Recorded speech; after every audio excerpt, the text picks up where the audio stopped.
Twavutse tubunva, dukura tubunva, bama mumishamirane nimivurugutano vyurudaca, Palestine na Isreal. Aba bantu bama munduru n'intambara zubuziraherezo.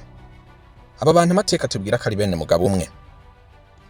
Vyagenze gute aba bantu gushikana nubu vyanke ko bacana waka? Aba bantu koko bafiki? Ese vyatanguye gute? Ese hoho bizohera gute? Menya vyinshi utaruzi kuri zino mvururu zubuziraherezo. Menya n'ibitari bwa guce mu matwi na rimwe kuri bantu bamateka Isreal na Palestine. Jewe ndi seti. Iyi ni the mega mind. Muhawe ikaze. Umwigisha rurangiranwa wa kahise ko mu kigobe c'abarabo n'idingi ya Islam, Dr. Sepio Atamaz wa University Ruture ya California State University i Sacramento muri Amerika yaranditse ati: ntabwo ikibazo ari ubutaka gusa, ahubwo ikibazo no kugira uburenganzira bwo kwifatira icemezo, self determination. Yarongeye ati: ibi ntabwo ari mishamirane hagati y'abayuda n'abayisilamu canke abayahudi n'abarabo. Ntabwo bigera kure cyane mu gihe ca Bibiliya, biblical times, canke isezerano rya kera, Old Testament, oya namba. Ahubwo ni mishamirane y'iki gihe turimo ca none. Uruhande rumwe rufise igihugu, urundi ruhande rukaba nta gihugu rufise. Hamwe worabisha amaso yo hafi nk'uyu mwigisha wo muri Amerika, ohava wemeranya nawe. Ariko mu vy'ukuri ikibazo c'ayamoko ko arabiri ni cakera gusumba uko ari cavuba. Twifashishije ikusanirizo ry'ibitabo vyakera cane vy'abayuda, Tanakh, Bibiliya y'abakristo ni Korani y'abayisilamu, tuza kubona amamoko y'ibi bibazo vyo hagati ya Isreal na Palestine, abarabu n'abayahudi. Abahanga muri izi nyandiko zeranda, Holy Scripture Scholars, bemeza ko bitangurira ku ruvyaro rwa Noah, umwuzure, the Great Flood, warimbuye abari mw'isi bose uheze, hagasigara abantu batarenga 8. Abahungu batatu ba Noah, Hamu, Shemu na Yafeti, nibo bahavuye bavamwo amoko yose tubona ku isi. Uruvyaro rwabo ruragenda rwuzura isi. Bivugwa ko Hamu yoba yari umwirabura, Shemu akaba umwarabo, Yafeti akaba umuzungu. Vuba bidatevye umutama Noah yarimye umuzabibu, vineyard, yenga umuvinyo, wine, anywako araboregwa. Muri uko kuboregwa akura impuzu zose asigara Menya. Umwe muri babahungu Hamu aba niwe atangura kumubona. Hakugira yiruka mwambike, ahubwo yabifashe nk'ugwenya. Yiruka kubwira bene wabo nabo baze bitwengere. Abanyabwenge Shemu na Yafeti bo barirutse baramwambika, bifutse mu maso kugira batavaho babona ubwambure bwa se. Nuko umutama Noah akaboregwa kamuvuyemwo, ahita avuma umwe mu bana ba Hamu witwa Kanani. Mwibuke ko Hamu umwana wa Noah yari afise abana 4. Yari afise Kush, Misirayimu, Put na Kanani. Mu gihe abandi bana ba Hamu bo bagiye bashwiragira ku isi, aho hose dusanga birabura canke abandi bantu bagomba gusa nabirabura, nko muri Egiputa ya kera, Sudan, Ethiopia n'ahandi. Kanani we biboneka ko yagumye hejuru mu kigobe c'abarabo, Levant, no kuvuga ahari Isreal y'ubu, Palestine, igice ca Yordania, Liban, Syria, n'igice gito ca Egiputa, aho ibitabo vyita Kanani. Imyaka atari mike yaraheze, abantu baragwira ku isi.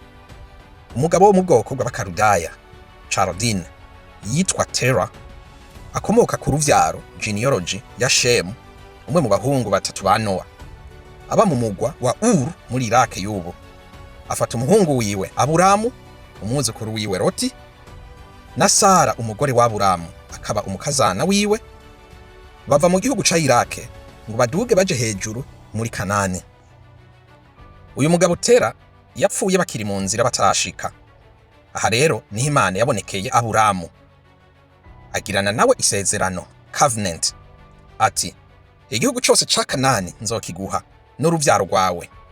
Abarimwo bene ico gihugu ca Kanani, abasangwa butaka bose, no kuvuga Abamori, Abafilisitiya, Abasidoni, Abaheti, Abayebusi, eka mbere n'abandi, nzobakuramwo ndabirukane, ndaguha igihugu cabo. Aha rero niho ibibazo bitangurira. Uyu mugabo Aburamu yahavuye ahinduzwa izina aba Aburahamu. Yavyaye abahungu babiri. Ubwa mbere umukuru Ishmael amuvyarana n'incoreke, the slave w'Umwegiputa, Hagari. Hama yongera avyarana na Sara umuhungu wiwe ashaje cane. Uwo mwana mwita Isaka. Hakugira aba bana bafata co kimwe nk'umuvyeyi.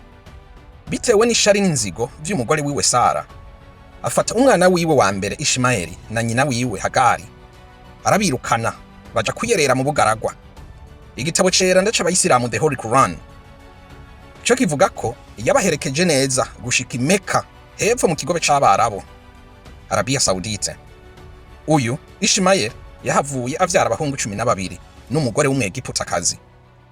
Aba nibo imiryango 12 y'Abarabu ikomokako, the 12 tribes of Ishmaelites. Ibibazo biba biratanguye. Umwana wa kabiri Isaka aba ari w'Imana ya Aburahamu ihitamwe gukomeza rya sezerano, covenant. Iri naryo rikaba riri mu gihugu c'abandi ca Kanani, no kugira Imana ya Aburahamu Imana yabo yonyene. Imyaka myinshi yaraheze, Isaka avyara Yakobo. Yakobo nawe aragwa rya sezerano, anahindurirwa izina, ntiyabacitwa Yakobo ahubwo yitwa Isirayeli. Uyu niwe imiryango 12 ya Isirayeli ikomokako.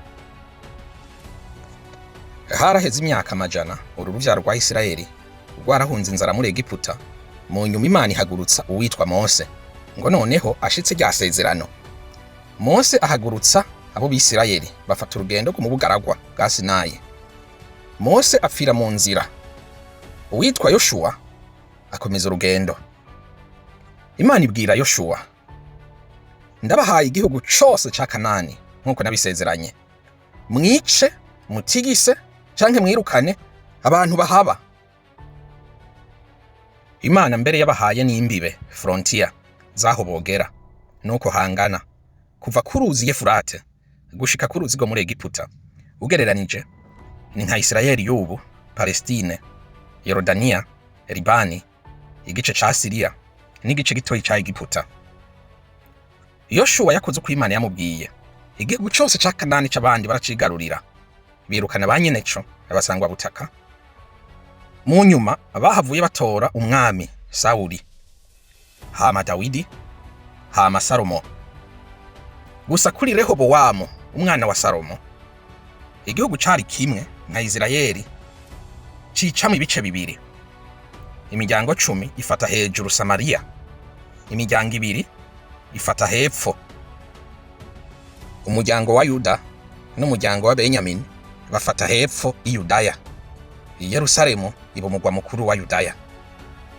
Aha naho havuka ibindi bibazo. Abasiriya baza bafata Samaria barahigarurira, nayo moko 12 yahaba. Hama ingoma ruturo ya Babuloni iraze sambagura Yerusalemu n'urusengero Salomo yari yarubatse, ifata abantu baho n'umwami byose twarari nyagano. Ihanga rya Isirayeli riba rirazimyanganye. Mu nyuma ku ngoma y'Abaperesi yakurikiye iyo y'Ababuloni, bahavuye bataha gusanura igihugu cabo. Bongera bagira igihugu citwa Yudaya, Yerusalemu ubu mugwa mukuru. Gusa n'ubundi mu mwaka wa 70 Yesu amaze kuduga, ingwanyi rurangiranwa w'umuromani Titus araza yongera sambagura Yerusalemu na gwa rusengero. Abayahudi bongera gushwiragira imishwaro mu isi yose. Bivugwa ko abaromani aribo bise akagace kose Palestine. Imyaka myinshi yaraheze, Abarabu bavuye mu mihingo yose y'ikigobe c'Abarabu baza bifatira Yudaya na Yerusalemu bahagira iwabo.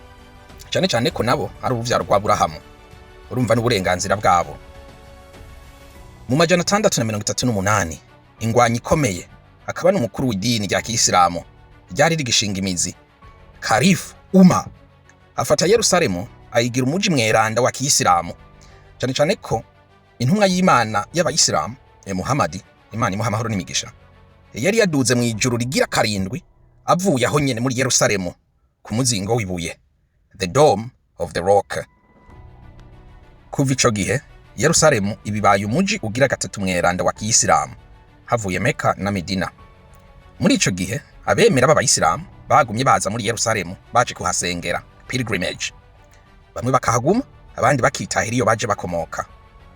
mu 1516 ubwami rurangirana bw'aba Ottoman, the Ottoman Empire bw'abayisilamu bafashe Yerusalemu, ico gihe bayita Palestine, noneho bayigira umuji ukomeye wa kiyisilamu gushika ejo mu 1917 aho ubwami bw'aba Ottoman bwatsinzwe mu ntambara ya mbere y'isi bushigikiye abadage.